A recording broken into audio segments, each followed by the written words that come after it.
Impala, yet they still go to Impala. They love it there. So this is a great start for them here on Miramar. And perhaps, maybe they can shore up some of those issues that maybe they had over on Erangel, where things just really did not go their way versus Stalwart. Puerto Paraíso currently being held by VGS as they dropped out really very early.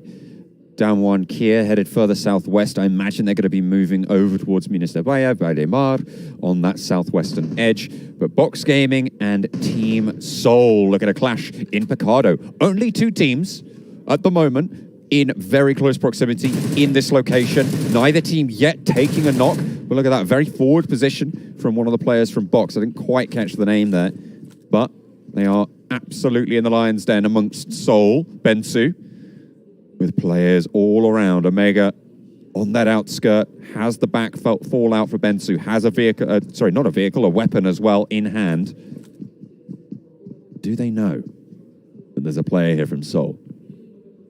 Picado can hold two of these teams, but you do have to be constantly on a swivel here, John, to make sure that no one's creeping up behind you. Box Gaming, very certain on positions that they want to hold around this map. Trismay with the M249, already with a very heavy-hitting weapon, which could be very dangerous should it come to close quarters with these teams inside these compounds. But it would look like REGAN.S as well as Aton Esports have dipped from this location. You can see REGAN.S on our screen, at least on the map feed. You got DD as well as one other player in Los Leones alongside with Aton Esports, actually.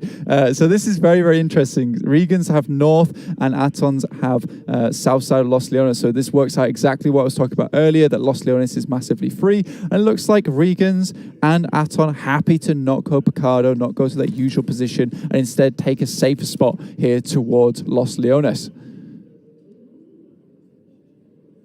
Really just a bit of a standoff for Team Seoul and Box Gaming right now in Picado. They have extricated themselves from one another, although Bensu's still pretty close by. A couple of shots have been landed as well between the two teams. But, of course, it's not just the teams that are going to be getting stuff done here. Of course, you have the opportunity to get the gun skin and outfit for the PMWI from the 4th to the 13th of this month. 50% off PMWI packs, and you can get a set straight away with that, as well as 5 chances to draw PMWI treasure chests. And if you can't take advantage of that, next little sale period we do have is from 14th to the 15th of September. So that's 14th this month through to 15th of September. That's 16% off PMWI packs, and you get 6 chances to draw those PMWI treasure chests. So make sure you are getting on that early to reap the rewards. But if not, there's still chances ahead of you. And of course, you can complete daily missions to earn points. And once enough points are accumulated, you tap on the rewards icon to claim the corresponding reward. If you want to participate in the event solo or team of other players, that's absolutely fine as well. But team them up, that could give you an extra little chance and make the reward to get a little easier. So make sure you tell all your friends about it and get them on board. Goodness me, it looks like Bensu and... Actually, they're mates. I don't think so. I do not think that they will wait 1 second after seeing one another to try and make it all the worse for them. To stand off. Seoul has backup, though. If actually just waiting for a team, those are his mates, right? And so if he pushes in whilst he has that backup, you can trade it off, right? That's what you're really looking for. It's the value of a team. You saw Hector there on the sidelines as well with a nice vantage point to get an off angle. Watch for those players pushing around that flank side. We hop on board with Nigma Galaxy, though, as they are vibing on around in El Pozo, the only team to actually drop up there. Yeah, so this is the one that we were curious about. USG for Donuts were very, very hell-bent on taking Rozhok on Erangel here, but they have given up El Pozo. They're happy to give it to another team. Nigma Galaxy, they took 2 points off in the last game, ruined their Erangel, so they'll throw them a coin just this one time. Instead, heading up towards El Azahar on that northeastern side, but no one else is here, so this is a very viable drop for them. Looking at down one, who also another El Pozo team, they're down towards Valdemar, so they'll take that up on the western edge. They will have to contend with back-to-back, who do love to go for a southern rotation, but it's TJB coming in from Chumacera to ruin their day. Yeah, they take one of the players from back-to-back down. Early scouting, losing a player, not ideal on Miramar. But sadly, it's the risk you run. Team Seoul looking to put the pressure onto Box. This is a fight. The initiative is being taken by Team Seoul here, Blank. They are choosing this fight. They are making this one happen. Box Gaming looked like they were content to sit back a little bit. Maybe it's a strategy. Maybe it's aggression through passiveness, right? Allow them to move to you. Allow them to make those missteps. Well, way back in day, it was always very hard to break the box formation. That was always the very, very difficult thing to get through. And right now, Box are happy to sit in this building. Now, back to back, just quickly going back to that last fight there between TJB as well as back to back. You know, they actually really struggled with this in the finals of spring 2022. Is that on Erangel particularly, they would send one scout out and lose that scout very, very early on, dropping them down to 3 players. Already, this is becoming a problem here on Miramar. A lot of these other teams keeping it very, very tight, but Bensu finds one of the players trying to slip through the cracks, but that's not going to happen. The box formation is tight. It is absolutely on the ball. Really, really nice stuff there. Omega a little bit too far forwards. No backup really from Team Seoul on that angle and a nice opening. And look, Box Gaming move forwards. They re-establish that perimeter. They reclaim this territory. There is a sideswipe potential for Team Seoul if they get that spot, but there's a backstab. Morph here over the hill, and it's just Frenzy for the time being, but he has reinforcements coming from the north. Break looking to put this fight into gear now as Team Seoul are on the back foot around the side. The reload needs to come through. A lot of damage to Bensu, but it's not enough to get the knock. Break, however, finds Goblin. Akshat now flagging for Team Seoul. 3 players alive for Box as they've lost 1.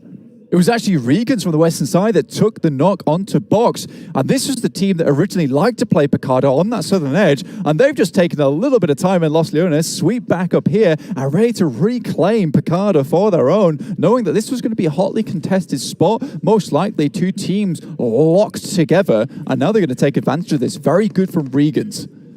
Seoul really suffering under this pressure from Box Gaming. 3 elimination points already found. Losing 1, you feel like you're going to take that for now.